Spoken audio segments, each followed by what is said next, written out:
لسولما ویلواما ویرہمیا للیوین اویبرے ویعتایا۔ زمین کے تمام موسم سورج کی وجہ سے ہیں، سورج کی شعاعیں، سمندر کی بھاپ، بادل، ڈپریشن اور طوفان وغیرہ، جبکہ ماہرین قدرت کے اس نظام کو ٹروپیکل سائیکلون کہتے ہیں۔ ٹروپیکل سائیکلون کیا ہوتا ہے اور یہ کیسے بنتا ہے؟ ریاض اینڈی 13 جون 2023۔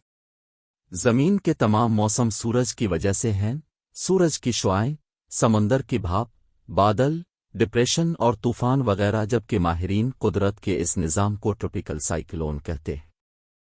اب کئی سوال لوگوں کے ذہنوں میں ہیں کہ یہ ٹروپیکل سائیکلون کیسے بنتے ہیں اور کیسے اتنی شدت حاصل کرتے ہیں۔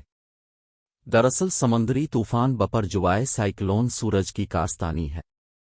سورج کی گرم شعاعیں سمندر کے پانی کو بھاپ بناتی ہیں۔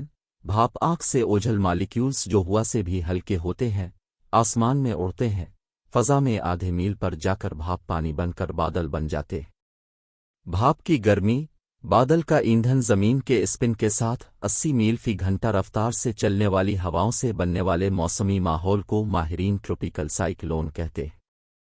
جوائے بھی ایک ایسی ہے شکل ہے اور اس کے ساتھ چل رہی ہواؤں کی رفتار 150 کلومیٹر فی گھنٹہ ہے۔ کراچی کے جنوب میں 600 کلومیٹر دور اس کے مرکز میں لہروں کی اونچائی 35 سے 40 فٹ اونچی ہے۔ یہ چند روز سے شمال کی طرف بڑھ رہا ہے۔ اگر ماہرین اسے صحیح پڑھ رہے ہیں تو اگلے 24 گھنٹے شمال کی طرف بڑھتے رہنے کے بعد یہ اپنی سمت شمال مشرق کی طرف بدلے گا، جیسے کوئی لیگ اسپنر اپنی گگلی بدلتا۔ ٹھٹا، بدین، سجاول اور بھارتی گجرات اس کی زد میں ہوں گے۔ ماہرین موسمیات کی ریڈنگ ہے کہ اس سسٹم سے سندھ میں اچھی بارشیں ہوں گی اور پنجاب میں پری مونسون شروع ہو جائے گا۔